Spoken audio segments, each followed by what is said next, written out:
يا مساء الفل، ازيكم عاملين ايه؟ انا نسمة ودي قناة نستو تورتن. بنعمل مع بعض 3D كيكس، والنهاردة هنعمل وودي 3D كيك. وودي هو بطل فيلم توي ستوري، او لعبة من اللعب اللي في فيلم توي ستوري، وكل الاولاد طبعا عارفينه وبيحبوه جدا. فاحنا هنعمل وش وودي. انا بدأت اول حاجة بالطاقية، لان الطاقية محتاجة وقت عشان تنشف. فأنا طبعا جبت عجينة سكر بني، وحطيت عليها CMC. ال CMC هو باودر بنحطه على العجينة، وبعدين بعد ما بنخلص تشكيل العجينة بنسيبها شوية. فال CMC بيساعد ان هي تنشف بسرعة وتفضل على الوضع اللي احنا وقفناه عليها. فأنا جبت طبعا صورة الطاقية طبعتها عشان أقدر أعمل على حجمها الطاقية، وبعدين حطيت فوقيها العجينة السكر، وحطيت علبة عشان أقدر أخلي الجزء اللي فوق بتاع الطاقية يفضل واقف بالشكل المدور ده. وبعدين بمية عليها CMC برضو مدوبة فيها بودرة CMC، بدأت ألزق العجينة في بعض، وحطيت طبعا من تحت العجينة مناديل عشان تبقى رفعوها شوية على شكل الطاقية، وهي هتنشف على الوضع ده. بعد كده بدأت أجهز القاعدة، حطيت لها في النص عمود عشان يمسك الراس ما تتحركش مني وانا بشتغل او تقع. بدأت احط الكيك والكريمة. طبعا انا طبعا وش وودي من قدام ومن الجنب عشان وانا بنحت ابص عليه ويعني اعرف انا المفروض اعمل ايه.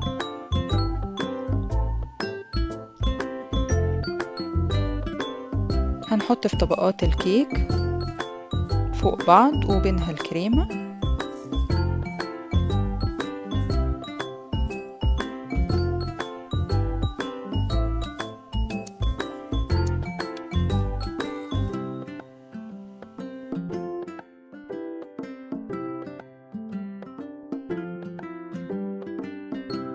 وبعدين اكتشفت ان انا نسيت احط القاعدة التانية. انا كنت عايزة احط قاعدة في النص عشان التقل كله ما يبقاش على قطعة الكيك الصغيرة اللي هي الرقبة، فلازم يبقى فيه قاعدة احط عليها بقية طبقات الكيك بحيث ان هي ما تحملش على تحتها. فطبعا اضطريت اشيل اللي انا عملته ورجعت احطه من الاول.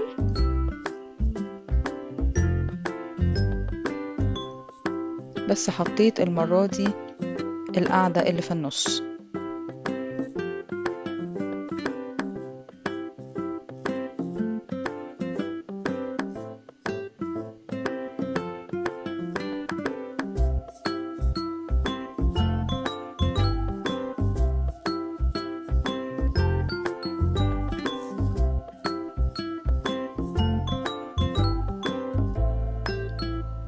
وبعدين رجعت طبقات الكيك كلها تاني،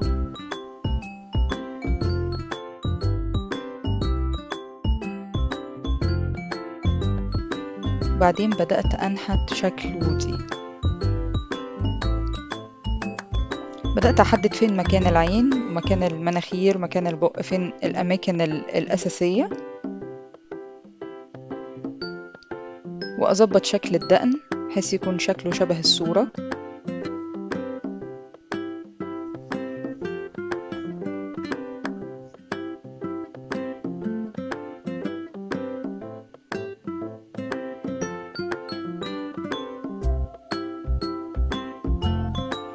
وراسه من فوق المفروض ان هي تكون انسيابية اكتر، ما تبقاش مربعة او بحافة حادة.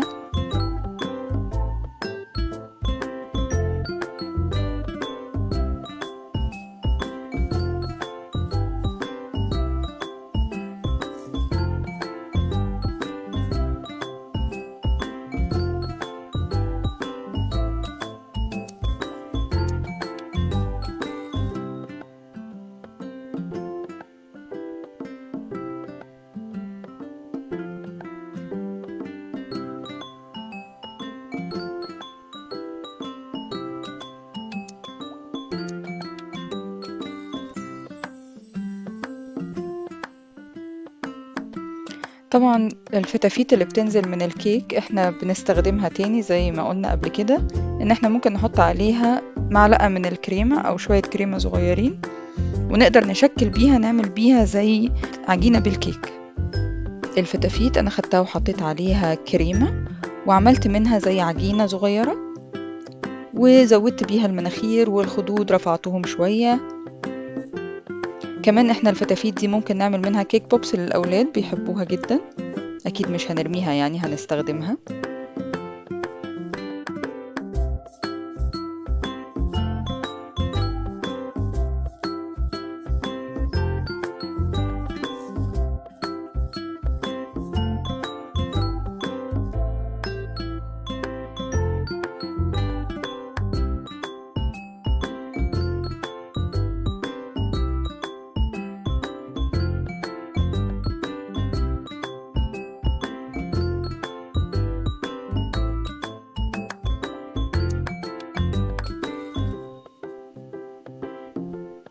وبعدين لما وصلت الشكل بدأت أغطي الوش بالكريمة.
بعدين ناحية البق حسيت ان هو محتاج يزيد شوية، فعملت من عجينة الكيكة اللي انا عاملاها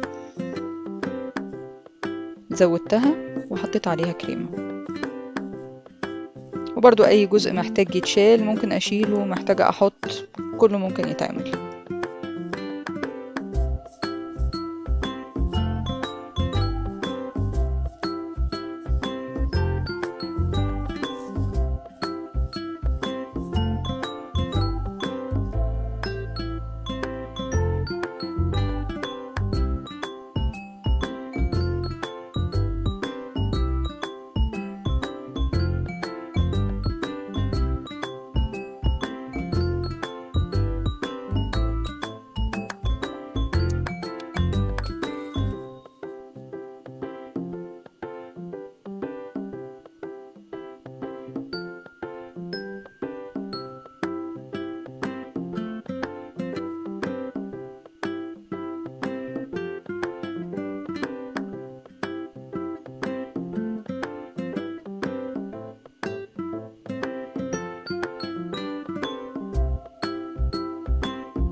بعدين بدأت أعمل عجينة السكر.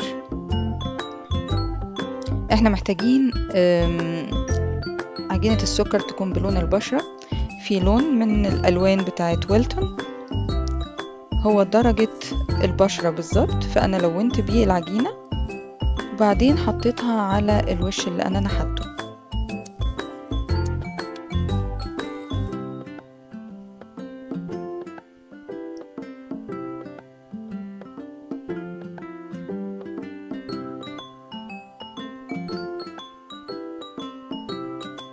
بدأت أدوس على كل الأماكن كويس عشان عجينة السكر تاخد الشكل مظبوط.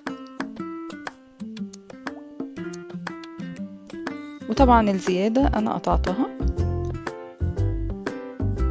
ومش هحط على الظهر لأن ده هيكون الشعر.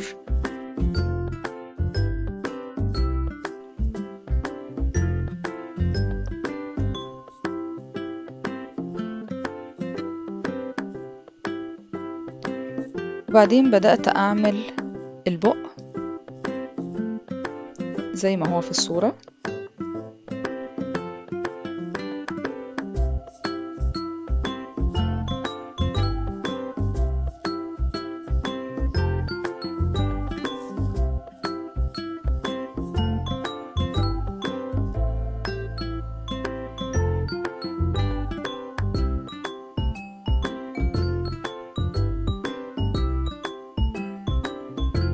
وهو عنده الدقن في حتة داخلة جوه شوية، فأنا حاولت أدوس عليها.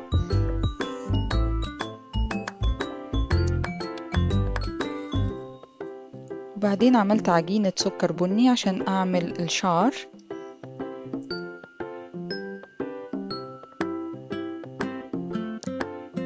حطيته في مكانه وبدأت أقطع منه. طبعا لزقته برضو بمية فيها CMC عشان يلزق في عجينة السكر التانية.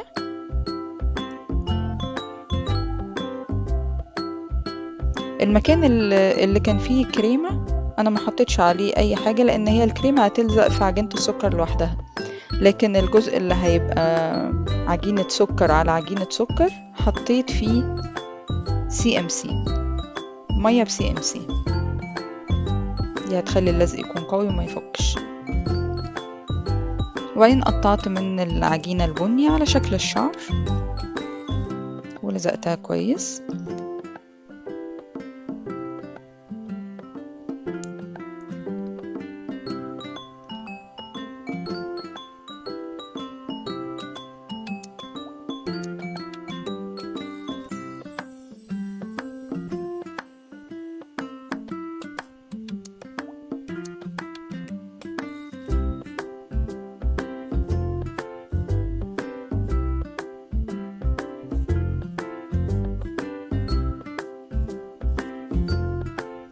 بعدين بدأت أدمج القطع مع بعض، أدخلهم في بعض كده بالطول دي.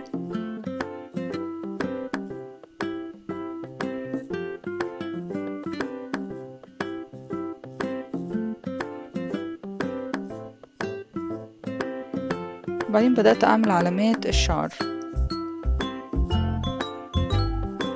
خطوط كده زي شكل الشعر.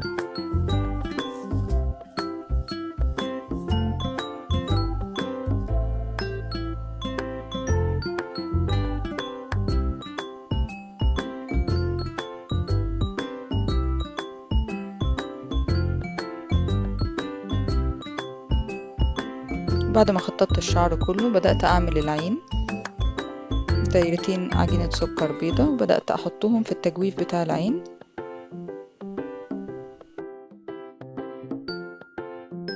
بعدين عملت الحواجب من عجينة سكر بني برضو، قطعتها من على الصورة.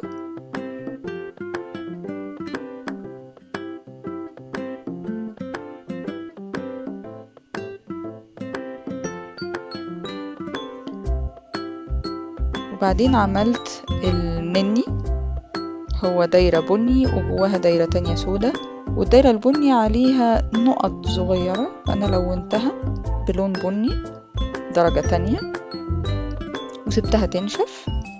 بعدين بدأت ألون الشعر لونه بني، بس لما هيتلون هيبقى شكله بيلمع أكتر وهيبقى شكله أحلى، فأنا قررت إن أنا أديله لون بني.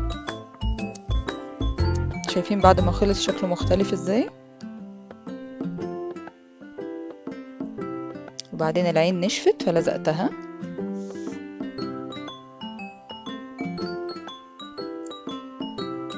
بدأت ألون الشفايف درجة بينك خفيفة جدا، وبعدين خدت منها كده على صباعي وبدأت أعمل له زي روجاجو كده خفيف عشان أقدر أوزعه بإيدي كويس.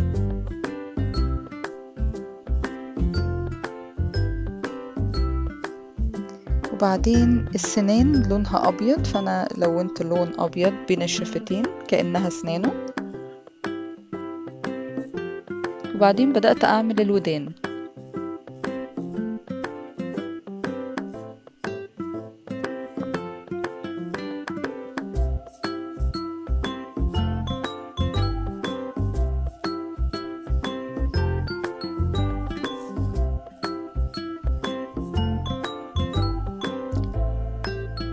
حاولت اخلي الودنين يكونوا شبه بعض على قد ما اقدر، وبعدين ثبتهم بخلة السنان، خلتين سنان في كل ودن عشان تمسك الودن كويس، وطبعا لزقتها بCMC. وبعدين عملت له شال صغير، هو بيبقى لابس شال احمر.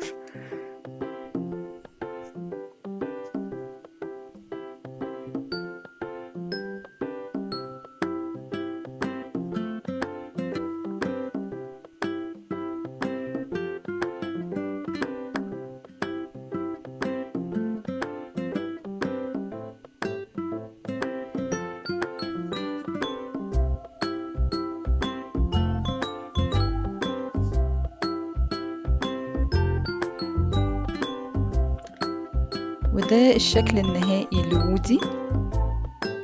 كانت تورتة جميلة جدا والأولاد اتبسطوا بيها جدا جدا. طبعا بعد كده ركبت له الطاقية نشفت، سبتها تقريبا يوم عشان تنشف، أكون متأكدة إن هي نشفت تماما. أتمنى تكون التورتاية عجبتكم. متنسوش تعملوا سبسكرايب لنستو تورتن عشان توصل لكم كل تورتاية جديدة، وأشوفكم التورتة الجاية. باي باي.